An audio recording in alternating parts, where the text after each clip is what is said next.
ನನ್ನ ಮನವಿ ಏನಂದರೆ, ಹೇಗೆ ನಮ್ಮ ಪಕ್ಷ ಹೇಳ್ತಾ ಇದೆ, ಆಲ್ ಪಾರ್ಟಿ ಮೀಟಿಂಗ್ ಅಟೆಂಡ್ ಆಗಲಿ, ಇಮಿಡಿಯೇಟಾಗಿ ಪಾರ್ಲಿಮೆಂಟ್ ಕನ್ವೀನ್ ಮಾಡಿ, ಹೇಗೆ ಪಾಕಿಸ್ತಾನಲ್ಲಿ ಪಾರ್ಲಿಮೆಂಟ್ ಕನ್ವೀನ್ ಮಾಡಿದ್ದಾರೆ.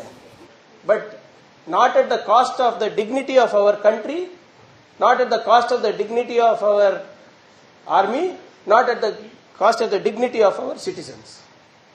ನಾವು ನಾಗರಿಕರೇ ಅಲ್ಲ, ವಿರೋಧ ಪಕ್ಷದವರು. ನಮಗೇನು ಬೇರೆ ಸ್ಥಾನಮಾನ ಇಲ್ಲಲ್ಲ ಸ್ಪೆಷಲ್ ಆಗಿ ಯುದ್ಧ ಆಗಬೇಕಾದ್ರೆ. We are also citizen. We will back hour government completely. But whatever decision has to be taken, it should be taken by our government. Okay with everything. ನೀವೇನ್ ಮಾಡ್ತೀರಾ ಅದಕ್ಕೆ ನಾವು ಎಲ್ಲರದ್ದು ಸಹಮತ ಇದೆ. ಆದರೆ ದಯವಿಟ್ಟು ನಮ್ಮ ವಿದೇಶಾಂಗ ನೀತಿ ಇರಬಹುದು ಅಥವಾ ನಮ್ಮ ರಾಷ್ಟ್ರದ ವಿಚಾರಗಳಿರಬಹುದು, ನಿಮ್ಮ ಫ್ರೆಂಡ್ ಡೊನಾಲ್ಡ್ ಟ್ರಂಪ್ ಬಗ್ಗೆ, ಡೊನಾಲ್ಡ್ ಟ್ರಂಪ್ ಅಲ್ಲ ಹೇಳೋದು, ನೀವು ಹೇಳಬೇಕು. ಮಕ್ಕಳಿಗೆ ಪರೀಕ್ಷಾ ಪೇ ಚರ್ಚೆಗೆ ನೀವೇ ಬರ್ತೀರಾ? ಮನ್ ಕಿ ಬಾತಿಗೆ ನೀವೇ ಬರ್ತೀರಾ? ಕರೋನಾ ಸಂದರ್ಭದಲ್ಲಿ ಜಾಗ್ಟೆ ಹೊಡಿರಪ್ಪ ಅಂತ ನೀವೇ ಬರ್ತೀರಾ? ಇಂಥ ಪರಿಸ್ಥಿತಿಯಲ್ಲಿ ಯಾಕೆ ಬರ್ತಾ ಇಲ್ಲ?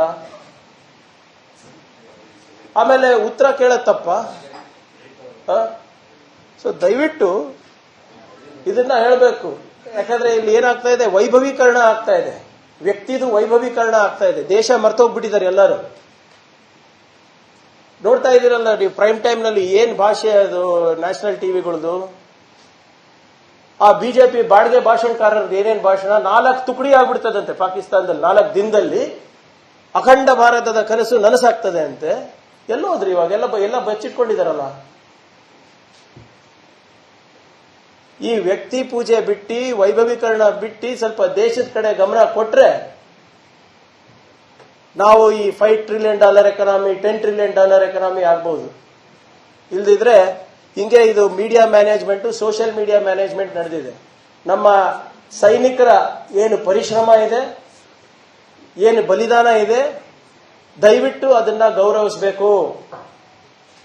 The government also should stand by our soldiers like how every citizen of India is standing by our soldiers. ನನಗಂತೂ ಅರ್ಥ ಆಗ್ತಾ ಇಲ್ಲ. ನಗ್ಬೇಕು ಅಳ್ಬೇಕು ಅಂತ ಗೊತ್ತಾಗ್ತಾ ಇಲ್ಲ ಒಂದೊಂದ್ಸರಿ. ನಿನ್ನೆ ಬಿಜೆಪಿ ಅವರು ಒಂದು ಅಫಿಷಿಯಲ್ ಯಾವುದೋ ಒಂದು ಇದ್ರಲ್ಲಿ ಹೇಳ್ತಾರೆ, ಕರಾಚಿ ತನಕ ಹೋಗಿದ್ದಾರೆ, ಕರಾಚಿ ಕ್ಯಾಪ್ಚರ್ ಮಾಡಿದಾರಂತೆ. ಇಲ್ಲಿ ನೋಡಿದ್ರೆ ಇಲ್ಲಿ ಕರಾಚಿ ಬೇಕರಿ ಹೊಡಿತಾ ಇದ್ದಾರೆ ಇಲ್ಲಿ ಹೈದರಾಬಾದ್ನಲ್ಲಿ. ಏನ್ ನಡೀತಾ ಇದೆ ನಮ್ಮ ದೇಶದಲ್ಲಿ? ಆದ್ರಿಂದ ಇದು ಹುಡುಗಾಟಿಕೆ ವಿಷಯ ಅಲ್ಲ. ನಾನು ಹೇಳ್ದಂಗೆ ನಮ್ಮ ಪಕ್ಷ ಮತ್ತೆ ನಮ್ಮ ದೇಶದ ನಾಗರಿಕರು ಸಂಪೂರ್ಣವಾಗಿ ಸರ್ಕಾರದ ಪರವಾಗಿದೆ. ಭಯೋತ್ಪಾದನೆ ನಮ್ಮ ದೇಶದಿಂದ ನಾವು ಬೇರ್ ಸಮೇತ ಕಿತ್ತಬೇಕು ಅಂದ್ರೆ ನೀವೇನೇ ಡಿಸಿಷನ್ ತಗೊಂಡ್ರು, including seize fire, V are okay, ನಾವು ಬೆಂಬಲಿಸ್ತೀವಿ. ಆದರೆ ನಮ್ಮ ಮನೆ ಮಾತು ನಮ್ಮ ಮನೆ ಯಜಮಾನರು ಹೇಳಬೇಕು ಹೊರತು ಪಕ್ಕದ ಮನೆಯವರಲ್ಲ. ನಮ್ಮ ಮನೆ ಮಾತು, ನಮ್ಮ ಪಕ್ಕದ ಮನೆಯವರ ಮನೆ ಮಾತೇನಿದ್ರು ಕೂಡ ನಮ್ಮಲ್ಲಿ ಬಗೆಹರಿಸಬೇಕು. ಇಂಟರ್ನ್ಯಾಷನಲ್ ಇಶ್ಯೂ ಆಗ್ಲಿಕ್ಕೆ ಇವತ್ತು ನೀವು ಬಿಟ್ಟಿದ್ದೀರಾ. We have failed in our foreign policy, we have failed in our foreign diplomacy. Manmohan Singh ಅವರು ಹೇಳ್ದಂಗೆ ಬರೇ ಫಾರಿನ್ ಲೀಡರ್ಸ್ಗೆ ಹಗ್ ಮಾಡ್ಕೊಂಡು ಹೋಗ್ತಾ ಇದ್ರೆ ಆಗೋದಿಲ್ಲ. ಬರೇ ಸೋಷಿಯಲ್ ಮೀಡಿಯಾ ಮ್ಯಾನೇಜ್ಮೆಂಟ್ ಮಾಡಿದ್ರೆ ಆಗೋದಿಲ್ಲ, ಬರೇ ಮೀಡಿಯಾ ಮ್ಯಾನೇಜ್ಮೆಂಟ್ ಮಾಡಿದ್ರೆ ಆಗೋದಿಲ್ಲ, ವಿಶ್ವಗುರು ಅಂತ ನೀವು ಹೇಳ್ಕೊಂಡ್ರೆ ಆಗೋದಿಲ್ಲ. ಆ ಬಿರುದು ಜನ ನಿಮಗೆ ಕೊಡಬೇಕು, ಬೇರೆ ದೇಶದವ್ರು ಕೊಡಬೇಕು. ನಿಮ್ದು ನೀವೇ ಬಿರುದು ಕೊಟ್ಕೊಂಡು ಹೋಗ್ತೀರಾ. ಹೆಂಗೆ ಸಾವರ್ಕರಿಗೆ ವೀರ್ ಅಂತ ಬಂತಲ್ಲ, ಅವ್ರದವ್ರೆ ಕೊಟ್ಕೊಂಡಂಗೆ ಹಿಂಗೆ ಇವರೇ ಅದು ಪ್ರವೃತ್ತಿ ಬೆಳೆಸ್ಕೊಂಡು ಬಿಟ್ಟಿದ್ದಾರೆ ಅಲ್ಲಿ. This is matter of serious concern. I am requesting the Prime Minister should convene an all-party meeting, should convene the Parliament, just as demanded by all opposition, not Congress. The people of the country deserve to know what is happening, what is going to happen in interest of the nation. ನೀವು ನಮ್ಮ leader ಇದ್ದೀರಾ, ನೀವು ಪ್ರಧಾನ ಮಂತ್ರಿ ಇದ್ದೀರಾ, ನಮ್ಮ ರಾಷ್ಟ್ರಪತಿಗಳಿದ್ದಾರೆ, ನಮ್ದು ಒಂದು hierarchy ಇದೆ, ನಮ್ದು ಒಂದು ಸಂವಿಧಾನದಲ್ಲಿ ನಿಮ್ದಾದಂತ ಒಂದು ಸ್ಥಾನಮಾನ ಇದೆ, ಅದನ್ನ ಗೌರವಿಸ್ತೀವಿ ನಾವು. ಮತ್ತೆ ಏನೇನ್ ಆಗ್ತಾ ಇದೆ ಏನೇನಿಲ್ಲ ಅಂದ್ಬಿಟ್ಟು ಜನರಿಗೆ ಸ್ಪಷ್ಟವಾಗಿ ಹೇಳಿ. ನಾವೇನೋ ಯಾವುದೋ ಒಂದು ಕೋವರ್ಟ್ ಆಪರೇಷನ್ ಸೀಕ್ರೆಟ್ ಕೇಳ್ತಾ ಇಲ್ಲ. ನೀವು ಮುಂದಿನ ದಾಳಿ ಯಾವಾಗ ಮಾಡ್ತೀರಾ, ಹೇಗ್ ಮಾಡ್ತೀರಾ, ಯಾಕೆ ಮಾಡ್ತೀರಾ ಅಲ್ಲ, ಅದೆಲ್ಲ military operation should remain a secret. Yes, we are okay.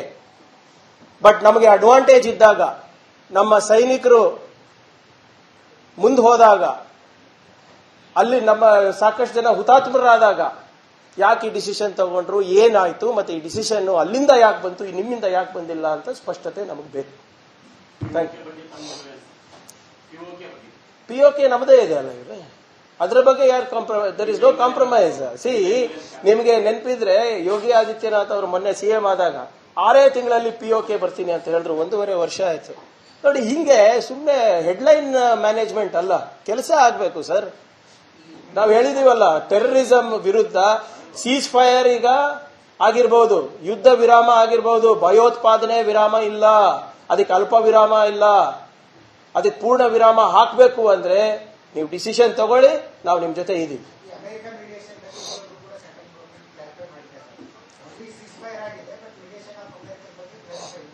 ಈಗ ಟ್ರಂಪ್ ಅವರು ಹೇಳಿದಕ್ಕೆಲ್ಲ ಇವ್ರು ಓಕೆ ಅಂತಾರಲ್ರಿ. ಟ್ಯಾರಿಫ್ ಹಾಕಿದ್ರು ಓಕೆ ಅಂದ್ರು, ತೆರಿಗೆ ಹಾಕಿದ್ರು ಓಕೆ ಅಂದ್ರು. ಎಲ್ಲಿ ಸುಮ್ಮನೆ ಇವರು, ನಾನು ಹೇಳ್ತಾ ಇಲ್ವಾ, ಬರೇ ಮೀಡಿಯಾ ಮ್ಯಾನೇಜ್ಮೆಂಟ್ ಇವ್ರದ್ದು. ನೀವೇ ಹೇಳಿ, ಒಬ್ಬ ಅಮೆರಿಕದ ರಾಷ್ಟ್ರಪತಿ ಅಧ್ಯಕ್ಷರು ಒಂದ್ಸರಿ ಅಲ್ಲ 2 ಸರಿ ಹೇಳ್ತಾರೆ. ನೀವು ದಯವಿಟ್ಟು ಆ ಲ್ಯಾಂಗ್ವೇಜ್ ನೋಡಿ, ನನಗೆ ಬೇಜಾರಾಗುತ್ತೆ. ನನ್ನಿಂದ ಆಗಿದ್ದು, ನಾನ್ ಮಾಡಿದ್ದು, ಇವ್ರಿಗೆ ತಿಳುವಳಿಕೆ ಹೇಳಿದೆ, ಸಾಮಾನ್ಯ ಪ್ರಜ್ಞೆ ಕೊಟ್ಟೆ. ಇದು ನನ್ನ ಮಾತುಗಳಲ್ಲ, ಅಮೆರಿಕ ಅಧ್ಯಕ್ಷರು ಮಾತಾದ್ರೆ ನಾವೇನು ಮಕ್ಕಳೇನ್ರಿ? 1000 ವರ್ಷದಿಂದ ಜಗಳ ಆಗ್ತದೆ ಅಂದ್ರೆ ನಮ್ಮ ಇತಿಹಾಸನೇ ಗೊತ್ತಿಲ್ಲ ಅವರಿಗೆ. ರಾಡ್ಕ್ಲಿಫ್ ಲೈನ್ ಯಾವಾಗ ಬಂತು, ಪಿಒಕೆ ಏನಾಯ್ತು, 71 ನಲ್ಲಿ ಏನಾಯ್ತು, 65 ನಲ್ಲಿ ಏನಾಯ್ತು, ಕಾರ್ಗಿಲ್ ಅಂದ್ರೆ ಏನು ಗೊತ್ತಾ ಇಲ್ರಿ ಅವರಿಗೆ? Who are they to interfere in our affairs?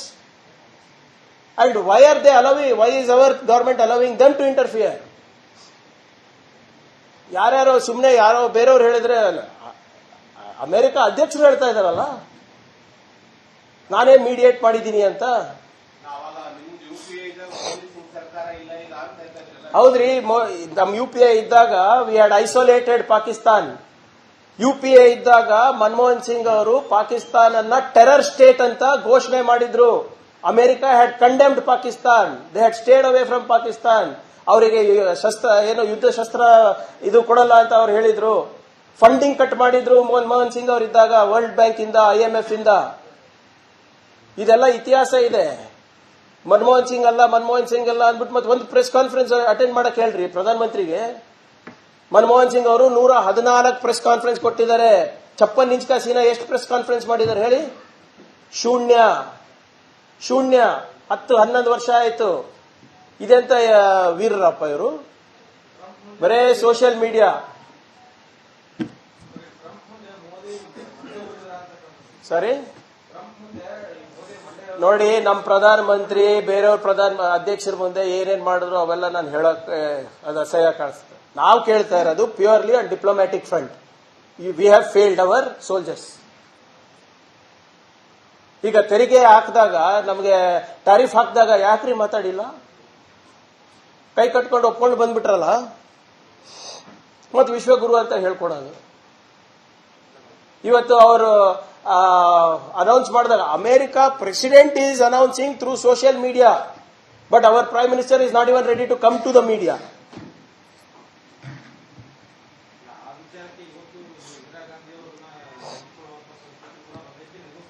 Vajpayee ಅವರೇ ಪಾರ್ಲಿಮೆಂಟ್ ನಲ್ಲಿ ಹೇಳಿದ್ರು, ಇಂದಿರಾ ಗಾಂಧಿ ಅವರು ದುರ್ಗನ ಅವತಾರ ಅಂತ.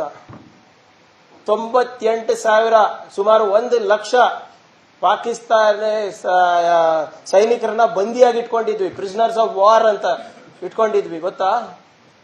ಆಮೇಲೆ ಎಲ್ಲರೂ ಇದು ಮಾಡಿದ್ಮೇಲೆ ಬಿಟ್ಕೊಟ್ಟಿದ್ವಿ ನಾವು, ಒಪ್ಪಂದ ಆದ್ಮೇಲೆ. ಇಲ್ಲೇನ್ ಮಾಡಿದ್ದಾರೆ ಸರ್? ಇಲ್ಲೇನ್ ಮಾಡಿದ್ದಾರೆ? ಸಿದ್ದರಾಮಯ್ಯ ಅವರು ಬಹಳ ಸ್ಪಷ್ಟವಾಗಿ ಏನ್ ಹೇಳಿದ್ರು, ಯುದ್ಧ ಅನಿವಾರ್ಯ ಇದ್ರೆ ಮಾಡಿ, ಅದಕ್ಕೆ ನಾವು ಬೆಂಬಲಿಸ್ತೀವಿ. ಈಗಲೂ ಬೆಂಬಲಿಸ್ತೀವಲ್ಲ. ನೀವು ಸರ್ಜಿಕಲ್ ಸ್ಟ್ರೈಕ್ ಮಾಡ್ತೀರಾ? We are ready. All out ವಾರ್ಗೆ ಹೋಗ್ತೀರಾ? We are ready to sacrifice. What is the cost of war ನಾವು ತಿಳ್ಕೋಬೇಕು. ಅದರದ ಆರ್ಥಿಕ ಪರಿಸ್ಥಿತಿ ಏನಾಗುತ್ತೆ, ಅದು ನಮ್ಮ ದೇಶದ ಪರಿಸ್ಥಿತಿ ಏನಾಗುತ್ತೆ, ಅದು ನಾವು ತಿಳ್ಕೋಬೇಕು. ನಾವು ರೆಡಿ ಇದ್ರೆ we are also, government is ready, we are also ready. ಒಂದು ಯಾವುದೋ ಒಂದು ರಫ್ ಎಸ್ಟಿಮೇಟ್ ಮಾಡಿದ್ರು ಕಾರ್ಗಿಲ್ ಸಂದರ್ಭದಲ್ಲಿ ತಮ್ಮ ಮಾಹಿತಿಗೋಸ್ಕರ. ಪ್ರತಿದಿನ 361 ಕೋಟಿ ರೂಪಾಯಿ ಪಾಕಿಸ್ತಾನಿಗೆ ಖರ್ಚಾಯಿತು ಕಾರ್ಗಿಲ್ ಸಂದರ್ಭದಲ್ಲಿ. ನಮಗೆ 1400 ಕೋಟಿ ಅಂದಾಜು ಪ್ರತಿದಿನ ಖರ್ಚಾಗಿದೆ. ಸೊ ಅನಿವಾರ್ಯ ಇದ್ರೆ ಮಾಡೋಣಂತೆ. ನಮ್ಮ ದೇಶದ ಗೌರವ, ನಮ್ಮ ದೇಶದ ಅಸ್ತಿತ್ವ ಉಳಿಸ್ಕೋಬೇಕಾದ್ರೆ ಅದೇನು ಲೆಕ್ಸಕ್ಕೆ ಆಗೋದಿಲ್ಲ. ಹಿಂದೆನೂ ಲೆಕ್ಸಿಲ್ಲ ಅಲ್ಲ, 4 ಸರಿ ಅವ್ರ ಜೊತೆ ಯುದ್ಧ ಮಾಡಿದ್ದೀವಿ. ಭಯೋತ್ಪಾದನೆ ಹುಟ್ಟುತ್ತಾ ಇದೆ, ನೇರವಾಗಿ ಅಲ್ಲಿ ಅವರು ದಾಳಿ ಮಾಡಿ ಬೇರ್ ಸಮೇತ ಕಿತ್ತುವಂತ ಒಂದು ಪ್ರಯತ್ನ ಮಾಡಿದ್ದಾರೆ. ಮತ್ತೆ ಇದಕ್ಕೆ ರಾಷ್ಟ್ರದ ಪ್ರತಿಯೊಬ್ಬ ನಾಗರಿಕನು ಕೂಡ ನಮ್ಮ ಸೈನಿಕರಿಗೆ, ನಮ್ಮ ಸೇನೆಗೆ ಚಿರಋಣಿಯಾಗಿದ್ದಾರೆ. ಆದರೆ ನಮ್ಮ ಸೇನೆಗೆ ಎಲ್ಲೋ ಒಂದು ಕಡೆ ಮತ್ತೆ ನಮ್ಮ ಜನರಿಗೆ ಎಲ್ಲೋ ಒಂದು ಕಡೆ ನಮ್ಮ ಪ್ರಧಾನಮಂತ್ರಿಗಳು, foreign minister, ministry of external affairs ಮತ್ತು national security adviser Ajit Doval ಅವರು ಸ್ವಲ್ಪ ನಿರಾಸೆ ಮಾಡಿದ್ದಾರೆ ಅಂತ ಅಭಿಪ್ರಾಯ ಮೂಡ್ತಾ ಇದೆ. ನಮ್ಮ ವಿದೇಶಾಂಗ ನೀತಿ ಸಂಪೂರ್ಣವಾಗಿ ಕುಸಿದೋಗಿದೆ ಅಂತ ಅಭಿಪ್ರಾಯ ಮೂಡ್ತಾ ಇದೆ. Our foreign policy, our Prime Minister, our Minister of External Affairs and our National Security Advisor have failed the army and the people of the country. ಇದು ಯಾಕೆ ಹೇಳ್ತಾ ಇದ್ದೀವಿ ಅಂದರೆ, ನೀವು ವಿಶ್ವಗುರು ಅಂತ ಹೇಳ್ಕೊಳೋರು ಇಂಟರ್ನ್ಯಾಷನಲ್ ಮಾನಿಟರಿ ಫಂಡಿಂದ ಇಂಥ ಪರಿಸ್ಥಿತಿನಲ್ಲಿ ಯಾವಾಗ ನೀವು ಭಾರತ ದೇಶದ ಮೇಲೆ ಟೆರರಿಸ್ಟ್ ಅಟ್ಯಾಕ್ ಮಾಡಿದ್ದೀರಾ, ಇಂಥ ಸನ್ನಿವೇಶ, ಇಂಥ ಸಂದರ್ಭದಲ್ಲಿ ಅವರಿಗೆ $2.5 ಬಿಲಿಯನ್ ಲೋನ್ ಸಿಗುತ್ತೆ ಅಂದರೆ we have failed to convince IMF not to give loan to a terrorist country like Pakistan. ಯಾಕೆ ನೀವು ಸಾಕಷ್ಟು ಎಡಿಟೋರಿಯಲ್ಗಳು ನೋಡ್ತಾ ಇದ್ರೆ ಫಾರಿನ್ ಪಾಲಿಸಿ ಮತ್ತು ಫಾರಿನ್ ಡಿಪ್ಲೊಮಸಿನಲ್ಲಿ ನಾವು ಹಿಂದೆ ಹೋಗಿದ್ದೀವಿ ಅಂತ ಅಭಿಪ್ರಾಯ ಸ್ಪಷ್ಟವಾಗಿ ಕಾಣ್ತಾ ಇದೆ. ಫಾರಿನ್ ಡಿಪ್ಲೊಮಸಿ ಮನಮೋಹನ್ ಸಿಂಗ್ ಅವ್ರು ಹೇಳ್ದಂಗೆ ಬರೇ ಬೇರೆ ದೇಶದ ಪ್ರಧಾನಮಂತ್ರಿಗಳಿಗೆ ಅಪ್ಕೊಳೋದಲ್ಲ, ಕೂತ್ಕೊಂಡು ಮಾತುಕತೆ ಮಾಡಿ ರಿಲೇಷನ್ಶಿಪ್ ಬಿಲ್ಡ್ ಮಾಡಬೇಕಾಗ್ತದೆ. ಮೊನ್ನೆ ಪಾಕಿಸ್ತಾನ ಮತ್ತು ಇಂಡಿಯಾ ನಡುವೆ ಈ ಸಂಘರ್ಷ ನಡೆದಾಗ ಟರ್ಕಿ ಅವರು ಓಪನ್ ಆಗಿ ಬಂದು ಪಾಕಿಸ್ತಾನಿಗೆ ಸಪೋರ್ಟ್ ಮಾಡಿದ್ರು. ಚೈನಾ ಓಪನ್ ಆಗಿ ಬಂದು ಪಾಕಿಸ್ತಾನಿಗೆ ಸಪೋರ್ಟ್ ಮಾಡಿದ್ರು. ಯಾವ ದೇಶವೂ ಕೂಡ ನಮ್ಮ ಭಾರತ ದೇಶಕ್ಕೆ ಒಫಿಷಿಯಲಿ ಸಪೋರ್ಟನ್ನು ಎಕ್ಸ್ಟೆಂಡ್ ಮಾಡಿಲ್ಲ. ಅದು ತಾವು ಕೂಡ ತಮ್ಮ ಮಾಧ್ಯಮದಲ್ಲಿ ತೋರಿಸ್ತಾ ಇದೆ. ಅಮೆರಿಕ ಅವರು ಕಂಡೆಮ್ ಮಾಡ್ಬೋದಾಗಿತ್ತು ಈ ಆಕ್ಟ್ ಆಫ್ ಟೆರರ್ನ, ಅವರು ಕಂಡೆಮ್ ಮಾಡಿಲ್ಲ. ಪ್ರಧಾನಮಂತ್ರಿಗಳು ಇವರು ಡೊನಾಲ್ಡ್ ಟ್ರಂಪ್ ನನ್ನ ಸ್ನೇಹಿತ ಅಂತ ಹೇಳ್ತಾರೆ. ನಿಮ್ಮ ಸ್ನೇಹಿತರಿದ್ರೆ ಫಾರಿನ್ ಪಾಲಿಸಿ ಹೋಗಿ ಅವರ ಹತ್ರ ಅಡ ಇಡ್ತೀರೇನ್ರಿ? ಇವತ್ತು ಯುದ್ಧ ವಿರಾಮ ಏನಾಗಿದೆ, ಯುದ್ಧ ವಿರಾಮ ನಾವು ನಮ್ಮ ಮಾಧ್ಯಮ ಸ್ನೇಹಿತರಿಗೆ ಕೇಳಲಿಕ್ಕೆ ಬಯಸ್ತಾ ಇದ್ದೀನಿ. ನಿಮ್ಗೆ ಹೇಗೆ ಗೊತ್ತಾಯ್ತು ಯುದ್ಧ ವಿರಾಮ ಆಗಿದೆ? ಮೊದಲನೇದಾಗಿ ಯಾರು ಹೇಳಿದ್ರು? ವಿದೇಶಾಂಗ ಸಚಿವರು ಹೇಳಿದ್ರ, ಅಥವಾ ನ್ಯಾಷನಲ್ ಸೆಕ್ಯೂರಿಟಿ ಅಡ್ವೈಸರ್ ಹೇಳಿದ್ರ, ಫಾರಿನ್ ಸೆಕ್ರೆಟರಿ ಹೇಳಿದ್ರ, ಪ್ರಧಾನಮಂತ್ರಿಗಳು ಹೇಳಿದ್ರ? ನಮ್ಮೆಲ್ಲರಿಗೂ ಹೇಗೆ ಗೊತ್ತಾಯ್ತು ಯುದ್ಧದಲ್ಲಿ ವಿರಾಮ ಆಗಿದೆ? ಟ್ರಂಪ್ ಅವರು ಒಂದು ಟ್ವೀಟ್ ಮಾಡ್ತಾರೆ. ಆ ಟ್ವೀಟಿನ ಭಾಷೆ ನೋಡಿದಿರ ತಾವು? ನಮಗೆ ಪಾಕಿಸ್ತಾನಿಗೆ ಹೋಲಿಕೆ ಇದೆ. ನಾವು as if we are equals. We are not equal. We are better than them. We are not branded as a terrorist country anywhere any time in our history. ಹೋಲಿಕೆ ಮಾಡ್ತಾರೆ. ಮತ್ತೆ I congratulate and common sense ಅಂತ ಹೇಳ್ತಾರೆ sir.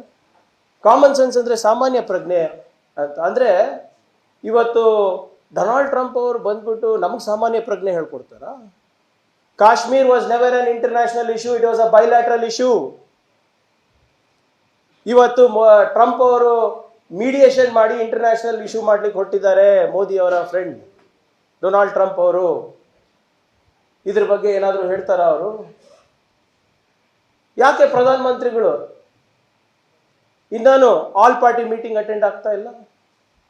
ಇಂಥ ಸಂದಿಗ್ಧ ಪರಿಸ್ಥಿತಿನಲ್ಲಿ ಯಾವಾಗ ಅವರು ಬಂದು ನಮ್ಮ ನಾಗರಿಕರಿಗೆ ಹುಮ್ಮಸ್ ತುಂಬಬೇಕು, ಬಂದು ವಿರೋಧ ಪಕ್ಷದವರಿಗೆ ನೀವು ನಮಗೆಲ್ಲ ಸಪೋರ್ಟ್ ಮಾಡಿದ್ದೀರಾ, ನಿಮ್ಗೆ ಧನ್ಯವಾದ ಇದೆ, ನಾವು ಎಲ್ಲರೂ ಸೇರಿ ಒಗ್ಗಟ್ಟಾಗಿ ಒಮ್ಮನಸ್ದಿಂದ ಇದನ್ನು ನಾವು ಎದುರಿಸೋಣ ಅಂತ ಹೇಳೋದು ಬಿಟ್ಟು ಆಲ್ ಪಾರ್ಟಿ ಮೀಟಿಂಗು ಸ್ಕಿಪ್ ಮಾಡ್ತಾರೆ. ಪಾರ್ಲಿಮೆಂಟ್ ಕೂಡ ಕರೀಲಿಕ್ಕೆ ತಯಾರಿಲ್ಲ. ನಮಗೆ ಆಶ್ಚರ್ಯ ಏನಪ್ಪ ಅಂದರೆ, ದಯವಿಟ್ಟು ನಮ್ಮ ಈ ನಮ್ಮ ಮಾಧ್ಯಮ ಸ್ನೇಹಿತರು ಪ್ರಶ್ನೆಗಳು ಕೇಳಬೇಕು. ಬರೀ ಸೋಷಿಯಲ್ ಮೀಡಿಯಾನಲ್ಲಿ ಯುದ್ಧ ನಡೆದಿದೆ ಇವ್ರದ್ದೆಲ್ಲರದು. ನಮಗೆ ಅಡ್ವಾಂಟೇಜ್ ಇದ್ದಿದ್ರೆ ಸೀಸ್ ಫೈರ್ ಮಾಡಬೇಕಾಗಿರೋ ಅಗತ್ಯ ಏನಿತ್ತು? ನಮಗಂತೂ ಆಶ್ಚರ್ಯ ಅಪ್ಪ, ಅದು ನಿಮ್ಮ ನ್ಯಾಷನಲ್ ಮೀಡಿಯಾಗಳೆಲ್ಲ ಅಂತ ಏನು ನಾವು ಕರಾಚಿಗೆ ಹೋಗ್ಬಿಟ್ಟಿದ್ದೀವಿ, ಇಸ್ಲಾಮಾಬಾದಿಗೆ ಹೋಗ್ಬಿಟ್ಟಿದ್ದೀವಿ, ಆ ಕರಾಚಿ ಪೋರ್ಟ್ ನಮ್ಮ ಕೈನಲ್ಲಿದೆ, ಪಾಕಿಸ್ತಾನ ಪ್ರಧಾನಮಂತ್ರಿಗಳು ನಮ್ಮ ಮೋದಿಯವ್ರ ಕೈಕಾಲು ಬಿಡ್ತಾ ಇದ್ದಾರೆ, ಮಿಸ್ಇನ್ಫಾರ್ಮೇಷನ್, ಡಿಸ್ಇನ್ಫಾರ್ಮೇಷನ್, ಮ್ಯಾಲ್ಇನ್ಫಾರ್ಮೇಷನ್, ಫೇಕ್ ನ್ಯೂಸ್ ಇದೇ ನಡೆದಿದೆ. ಆಮೇಲೆ ಇದಕ್ಕೆ ಕ್ಲಾರಿಫೈ ಮಾಡೋಕ್ಕೆ ಯಾಕೆ ಯಾರು ಮುಂದೆ ಬರ್ತಾ ಇಲ್ಲ ಇವತ್ತು? ಯಾಕೆ ಆಲ್ ಪಾರ್ಟಿ ಮೀಟಿಂಗ್ನಲ್ಲಿ ಪ್ರಧಾನಮಂತ್ರಿಗಳು ಹೋಗ್ತಾ ಇಲ್ಲ ಇವತ್ತು? ಈಗ ಪ್ರಾಬ್ಲಮ್ ಏನಾಗಿದೆ ಅಂದರೆ, ನಿರೀಕ್ಷೆಗಳು ಹೆಚ್ಚಿದ್ದು ಈ ಸರ್ಕಾರ. ಬಿ ಜೆ ಪಿ ನೀವು ನೋಡಿರ್ಬೋದು, ಇವರು ಕಳೆದ 10 ವರ್ಷದಿಂದ 11 ವರ್ಷದಿಂದ ಯಾವಾಗಲೂ ಟೀಕೆ ಮಾಡ್ತಾಯಿದ್ರು. ಈ ಒಂದು ಆ್ಯಕ್ಷನ್ ಹೀರೋ ಇಮೇಜನ್ನು ಡೆವಲಪ್ ಮಾಡಿಬಿಟ್ಟಿದ್ದಾರೆ ಪ್ರಧಾನಮಂತ್ರಿಗಳು. 56 ಇಂಚ್ का सीना, लाल आंख, पाकिस्तान को लव लेटर लिखना बंद कर देना चाहिए ಅಂದ್ಬಿಟ್ಟು. ಆದರೆ ಆಗ್ತಾ ಇರೋದೇನು? ಪುಲ್ವಾಮಾ ಬಗ್ಗೆ ಉತ್ತರ ಇಲ್ಲ, ಪಹಲ್ಗಾಮ್ ಬಗ್ಗೆ ಉತ್ತರ ಇಲ್ಲ. ಕನಿಷ್ಠ ಪಕ್ಷ ಹೋಗಿ ಅಲ್ಲಿ ಪಹಲ್ಗಾಮ್ ಅವರಿಗೆ ಅಲ್ಲಿ ಭೇಟಿಯಾನ ಆದರೆ ಅದನ್ನ ಏನಾದರೂ ಸಮಾಧಾನ ಅಂದರೆ ಅದಕ್ಕೂ ಕೂಡ ಹೋಗಿಲ್ಲ ಇವರು. ಅವ್ರಿಗೆ ಬಿಹಾರ ಚುನಾವಣೆನೇ ಮುಖ್ಯ ಆಗಿಬಿಟ್ಟಿದೆ ದೇಶಕ್ಕಿಂತ ಹೆಚ್ಚಾಗಿ. ಆಮೇಲೆ ಇಡೀ ದೇಶ ನಿಮ್ಮ ಜೊತೆ ಇದ್ದಾಗ ಯಾಕೆ ಹೀಗೆ? ಯಾರಾದರೂ ಒಬ್ಬರನ್ನ ಅಪಸ್ವರ ಎತ್ತಿದಾರ? ನಿಮ್ಮ ಪಕ್ಷದವರಾಗಿರ್ಬೋದು, ಸಾರ್ವಜನಿಕರಾಗಿರ್ಬೋದು, ವಿರೋಧ ಪಕ್ಷದವರಾಗಿರ್ಬೋದು, ಎವ್ರಿಬಡಿ ಈಸ್ ಯುನೈಟೆಡ್. ನೀವು ಏನೇ ಡಿಸಿಷನ್ ತಗೊಂಡ್ರೂ ಕೂಡ ನಾವು ನಿಮ್ಮ ಜೊತೆ ಇರ್ತೀವಿ ಅಂತ ಭಾಳ ಸ್ಪಷ್ಟವಾಗಿ ಹೇಳಿದ್ದೇವೆ. ಆದರೆ ಅಮೇರಿಕಾ ಅವ್ರ ಮಾತು ಕೇಳಿ ಅಲ್ಲಪ್ಪ. ನೀವು ಹೇಳಿ, ನೀವು ನಮ್ಮ ಪ್ರಧಾನಮಂತ್ರಿ ಇದ್ದೀರಾ, ನೀವೇನು ಡಿಸಿಷನ್ ತಗೋತೀರಾ, ವಿ ಆರ್ ರೆಡಿ. ಇವತ್ತು ನಮ್ಮ ಬೈಲ್ಯಾಟ್ರಲ್ ಇಶ್ಯೂಸ್ ಬಗ್ಗೆ ಭಾಳ ಹಗುರವಾಗಿ ಬೇರೆ ರಾಷ್ಟ್ರಪತಿಗಳು ಬರೀ ಟ್ವೀಟ್ ಮುಖಾಂತರ ಹೇಳ್ತಾರೆ ಅಂದರೆ ಏನಿದು? ಆಮೇಲೆ ಇದ್ರ ಬಗ್ಗೆ ಯಾರು ನಮ್ಮ ಪ್ರಧಾನಮಂತ್ರಿಗಳು ಏನೂ ಹೇಳ್ತಾ ಇಲ್ಲ ಅಲ್ಲ. ಇವಾಗೇನೋ ಮಿಲಿಟ್ರಿ ಅವ್ರದ್ದು ಬ್ರೀಫಿಂಗ್ ಇದೆ ಅನ್ಸುತ್ತೆ ಸೀಸ್ ಫೈರ್ ಬಗ್ಗೆ. 5 ಗಂಟೆಗ ಯಾವ ಇರಲಿ ಹೇಳಿ. ಈ ಸೀಸ್ ಫೈರಿಂದ ಫಸ್ಟು ಸೀಸ್ ಫೈರ್ ಹೇಗಾಯಿತು, ಯಾಕಾಯಿತು, ಏನು ಕಂಡೀಷನ್ಸ್ ಇವೆ, ಉಲ್ಲಂಘನೆ ಮತ್ತೆ ಮಾಡಿದ್ರೆ ಏನಾಗುತ್ತೆ, ಮತ್ತೆ ಅಮೇರಿಕಾ ಅವರು ಬಹುಮಾನ ಕೊಡ್ತಾರಾ? ಪಾಕಿಸ್ತಾನ ಉಲ್ಲಂಘನೆ ಮಾಡಿದ್ಮ್ಯಾಗ ಸೀಸ್ ಫೈರು $2 ಬಿಲಿಯನ್ ಬಹುಮಾನ ಸಿಕ್ದಂಗೆ ಆಯ್ತಲ್ಲ, ಅದನ್ನು ನಾವು ಯಾಕೆ ಸ್ಟಾಪ್ ಮಾಡೋಕ್ಕಾಗಿಲ್ಲ? ಇದರಿಂದ ಏನು ಮಾಡ್ತಾರೆ? ಅವರೇನು ಡ್ಯಾಮ್ಗಳು ಕಟ್ಕೊತಾರ ಪಾಕಿಸ್ತಾನವರು, ರೋಡ್ ಕಟ್ತಾರ, ಇನ್ಫ್ರಾಸ್ಟ್ರಕ್ಚರ್ ಕಟ್ಬಿಟ್ಟು ಏನಾದರೂ ಉದ್ಯೋಗ ಸೃಷ್ಟಿ ಮಾಡ್ತಾರ? ಇಲ್ಲ, ಮತ್ತೆ ಈ ಟೆರರ್ ಹಬ್ಸ್ನ ಗ್ರೂಪ್ ಮಾಡ್ತಾರೆ. ಇದೇ ಲಷ್ಕರ್ ತೊಯ್ಬಾ, ಇದೇ JEM, ಇದೇ ಬೇರೆ ಬೇರೆ ಸಂಘಟನೆಗಳ ಜೊತೆ ಸೇರ್ಕೊಂಡು ಇದನ್ನೇ ಮಾಡ್ತಾರೆ ಇವರು. ನನಗೆ ಜನರ ನಿರೀಕ್ಷೆ ಏನಿದೆ ಅಂದರೆ, ಪ್ರಧಾನಮಂತ್ರಿಗಳು ಹೊರಗೆ ಬಂದು ಸ್ಪಷ್ಟತೆ ಕೊಡಬೇಕು ನಮ್ಮ ದೇಶದ ಬಗ್ಗೆ, ನಮ್ಮ ದೇಶದ ಪರಿಸ್ಥಿತಿ ಬಗ್ಗೆ. ಎಲ್ಲೋದ್ರಪ್ಪ ಅವರು 4 ಜನ ದಾಳಿ ಮಾಡಿದವರು 150 ಕಿಲೋಮೀಟ್ರ್ ಒಳಗಡೆ, ನಮ್ಮ ರಾಷ್ಟ್ರದ ಒಳಗಡೆ, ಬಾರ್ಡ್ರ್ ಒಳಗಡೆ, ಗಡಿ ಒಳಗಡೆ ಬಂದು 26 ಜನಕ್ಕೆ ಕೊಂದು ಹೋಗ್ತಾರೆ ಅಂದರೆ ಹೋಗಿದ್ದಾರೆ ಅಂದರೆ ಎಲ್ಲೋದ್ರು? ಈಗ 15 ದಿನ ಆಗ್ತಾ ಬಂತು, 20 ದಿನ ಆಗ್ತಾ ಬಂತು. ಅವ್ರು ಇದ್ದಾರಾ, ಹೋಗಿದ್ದಾರಾ, ಏನಿದೆ, ಏನಾಗ್ತಾ ಇದೆ ಜನರಿಗೆ ಗೊತ್ತಾಗಬಾರ್ದ? ನನ್ನ ಮನವಿ ಏನಂದರೆ, ಹೇಗೆ ನಮ್ಮ ಪಕ್ಷ ಹೇಳ್ತಾ ಇದೆ, ಆಲ್ ಪಾರ್ಟಿ ಮೀಟಿಂಗ್ ಅಟೆಂಡ್ ಆಗಲಿ, ಇಮಿಡಿಯೇಟಾಗಿ ಪಾರ್ಲಿಮೆಂಟ್ ಕನ್ವೀನ್ ಮಾಡಿ, ಹೇಗೆ ಪಾಕಿಸ್ತಾನಲ್ಲಿ ಪಾರ್ಲಿಮೆಂಟ್ ಕನ್ವೀನ್ ಮಾಡಿದ್ದಾರೆ.